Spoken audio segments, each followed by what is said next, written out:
عزة الله وقدرته من شر ما أجد وأحاذر.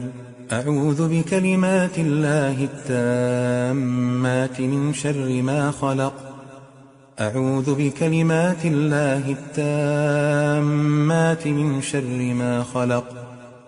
أعوذ بكلمات الله التامات من شر ما خلق. أعوذ بكلمات الله التامات من غضبه وعقابه وشر عباده ومن همزات الشياطين وأن يحضرون.